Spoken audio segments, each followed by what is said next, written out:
ስለዚህ ሙሴ ሚሽን ያለው ሰውዬ ነው። እግዚአብሔር ለኔሽን ጠርቶታል። ኔሽንን ይዞ ወደ ተስፋይቷ ምድር እንዲያስገባ እግዚአብሔር እየፈለገው ነው። ሙሴ ግን ግራ ገብቶት ወዴት ሄደ? ወደ ምድያም ምድር ወረደ። ኖ ዌይ በሚባለው በኩል ሄደ። በዚህ ጋር ነው የምፈልግ እያለው ወደዚህ ሄደ። እዛው ለመኖር ተስማምቶ በተቀመጠ ጊዜ አንድ ነገር ትዝ አለው። ሙሴም ከሰውየው ጋር ለመኖር ተስማማ። ራጉኤል ልጁን ሲፓራን ዳረለት። ሲፓራም ወንድ ልጅ ወለደች። ሙሴም በባዕድ ሀገር መጻተኛ ነኝ ሲል ልጁን ጌርሳም ብሎ ጠራ።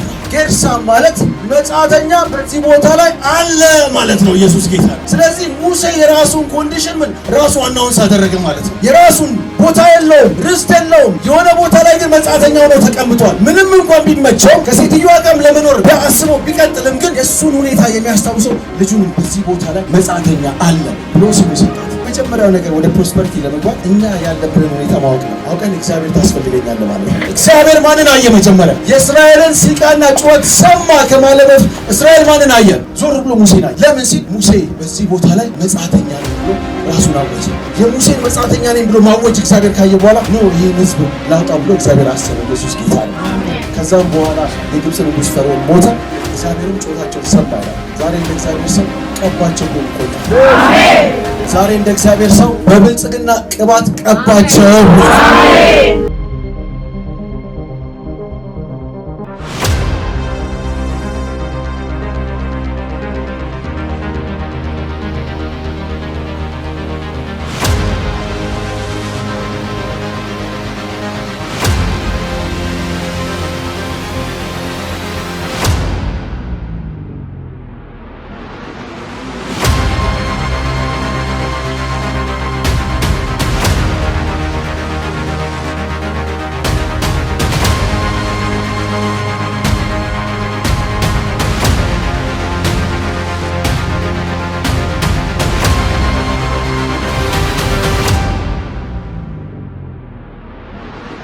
እግዚአብሔርን ማግኘት ማለት ሁለተኛ ምንድነው? በቋሚነት ትቀየራላችሁ ማለት ነው። የድሮ ማንነትን ትተህ ኮምፕሊትሊ ትቀየራለህ። ጋድ ጋር ኢንካውንተር ስታደርግ ያንተ ማንነትን፣ አይደንቲቲን፣ ካራክተርን፣ ስምን ሁሉን ነገር ጥለህ አዲስ ትሆናለህ። ያ አዲስነት ደግሞ ለዘለቄታ ነው። ለሁሉ ጊዜ ነው።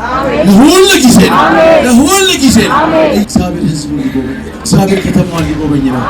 ኢምፓርቴሽን ማለት ያንተን ፓርት ስታካፍል፣ ኢንካውንተር ማለት ግን ሄቨን ራሱ መጥቶ አንተን ኢምፓርት ሲያደርግ ነው። ሄቨን ዛሬ ይመጣል። መለኮት ይገባል። ዛሬ ይቀይረናል። ዘርህንም እንደማይቆጠር እንደ ምድር አሸዋ አድርጋለሁ ብለህ ነበር። ሁለተኛው ምንድነው? እግዚአብሔርን ኮቨናንቱን ማስታወስ።